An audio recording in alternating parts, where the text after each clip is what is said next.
Mummy, आप मुझे जल्दी से सब काम बता दीजिए कि क्या क्या करना है, फिर मैं भी जल्दी से तैयार हो जाऊं सबके साथ चलने के लिए।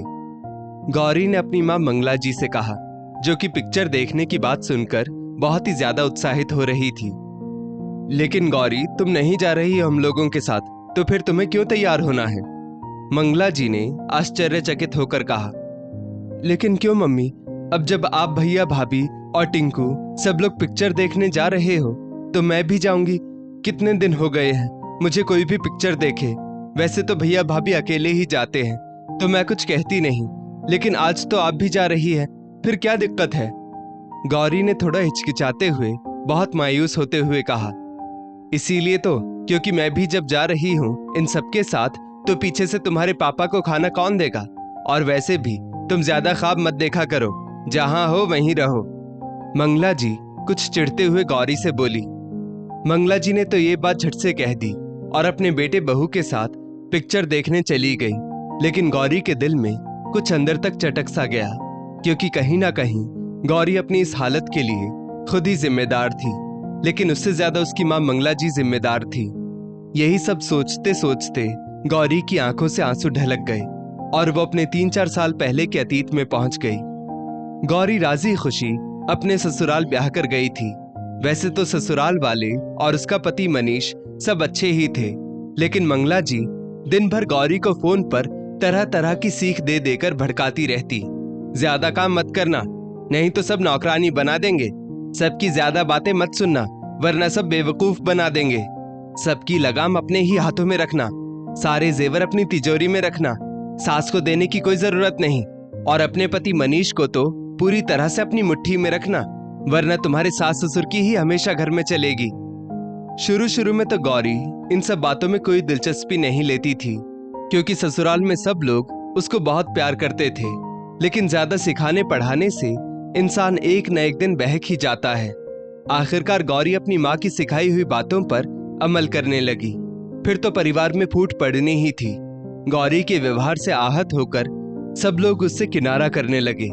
यहाँ तक कि जो पति उसको बहुत ज्यादा समझाने की कोशिश करता था, वो भी बहुत परेशान रहने लगा। लेकिन फिर भी सब लोग गौरी को समझाने का बहुत प्रयास करते, क्योंकि गौरी अपने सास ससुर की इकलौती बहू जो थी। पर फिर भी गौरी किसी का सम्मान नहीं करती, सबको मुंहफट जवाब दे देती। सास अकेली दिन भर रसोई में काम करती रहती और गौरी आराम से कमरे में बैठी मोबाइल चलाती रहती या फिर अपनी मम्मी से बात करती रहती। और जैसे ही पति ससुर दुकान से वापस आते, वो झटपट रसोई में पहुंच जाती। पर सच्चाई आखिर कब तक छुपती? अब जब घर में कलह क्लेश होने लगा तो गौरी मनीष से अलग घर लेकर रहने के लिए कहने लगी। मनीष, मेरा दम घुटता है इस घर में, मुझको रहने के लिए अलग घर लेकर दो। एक दिन गौरी मनीष के ऊपर चिल्लाते हुए बोली, गौरी, चाहे धरती आसमान एक क्यों ना हो जाए, लेकिन मैं अपने मम्मी पापा को अकेला नहीं छोड़ सकता। मनीष ने एकदम दृढ़ शब्दों में कहा, तुम मुझको अलग घर लेकर नहीं दोगे तो मैं मायके चली जाऊंगी।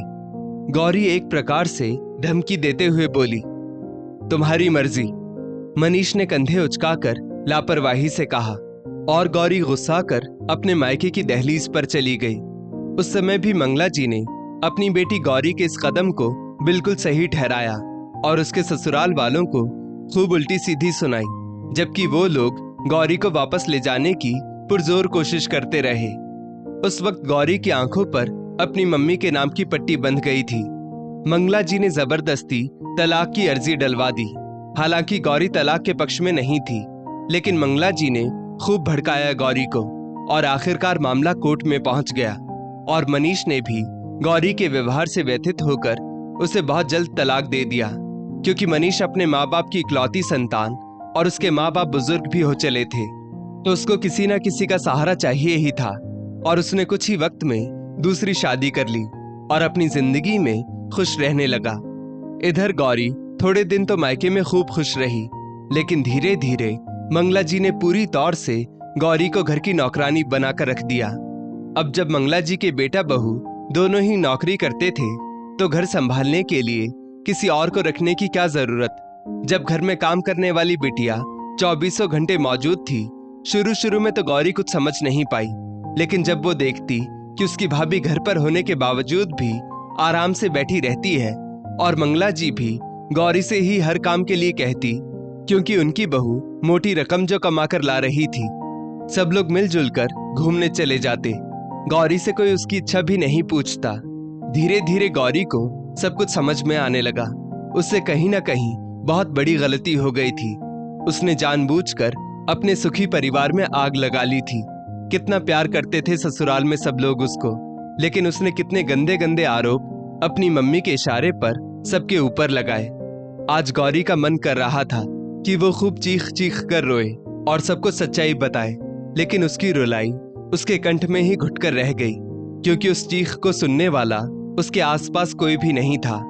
लेकिन हाँ, गौरी ने उसी समय कठोर निर्णय लिया कि वो अपनी रुकी हुई पढ़ाई फिर से शुरू करेगी और अपने पैरों पर खड़ी होकर दिखलाएगी और फिर से अपनी जिंदगी खुशहाल बनाएगी।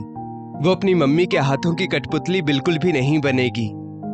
दोस्तों, आजकल ये देखने में बहुत ज्यादा आ रहा है कि एक माँ ही अपनी बेटी का भविष्य बिगाड़ देती है, जबकि ये सर्वथा अनुचित है। इस स्टोरी को लेकर आपकी क्या राय है, नीचे कमेंट करके जरूर बताइएगा। और ऐसी ही और भी बेहतरीन वीडियोस के लिए हमारा पेज जरूर फॉलो करें। धन्यवाद।